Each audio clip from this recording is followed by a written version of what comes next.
പെണ്ണിൻ്റെ മാനത്തിന് വില പറയുന്നവർ, പച്ചയായ മാംസക്കച്ചവടം നടത്തുന്നവർ. കേരളത്തിലെ ചില ലോഡ്ജുകളിലും സ്പാകളിലുമൊക്കെ അതാണിപ്പോൾ നടക്കുന്നത്. പെൺവാണിഭവവും അനാശാസ്യവും നടത്തി പണമുണ്ടാക്കുകയാണ് പലരുടെയും ലക്ഷ്യം. പാലക്കാട് ഷൊർണൂർ കുളപ്പുള്ളിയിലെ സ്വകാര്യ ലോഡ്ജിൽ അനാശാസ്യം പിടികൂടിയ സംഭവത്തിൽ ലോഡ്ജുടമയെ പോലീസ് അറസ്റ്റ് ചെയ്തു. കുളപ്പുള്ളി മെഗാ ലോഡ്ജുടമ ബഷീറാണ് ഷൊർണൂർ പോലീസിന്റെ പിടിയിലായത്. ലോഡ്ജിലേക്ക് ഇടപാടുകാരെ എത്തിച്ച 8 പേരെയും കസ്റ്റഡിയിലെടുത്തു.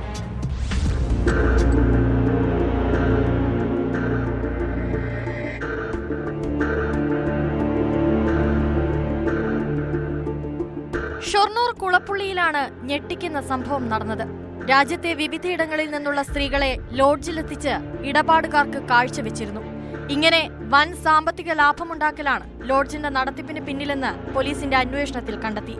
ലോഡ്ജിനുള്ളിലെ മുറികളിൽ നടത്തിയ പരിശോധനയിൽ ഗർഭനിരോധന ഉറകളും ലൈംഗികോത്തേജന മരുന്നുകളും പോലീസ് കണ്ടെത്തിയിട്ടുണ്ട്.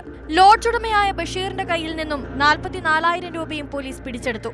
പ്രതിക്കെതിരെ 2013, 2020 വർഷങ്ങളിൽ സമാന കേസുകളുണ്ടെന്ന് പോലീസ് പറഞ്ഞു.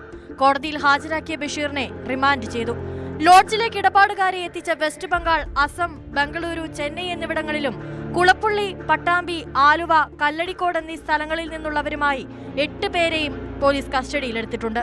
Inspector V Ravikumar, SI KP Ashwin എന്നിവരുടെ നേതൃത്വത്തിലായിരുന്നു അറസ്റ്റ്.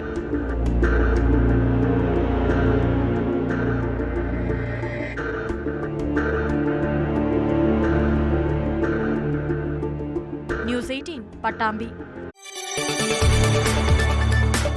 കൂടുതൽ വാർത്തകൾക്ക് news 18 Keralam YouTube channel subscribe ചെയ്യുക.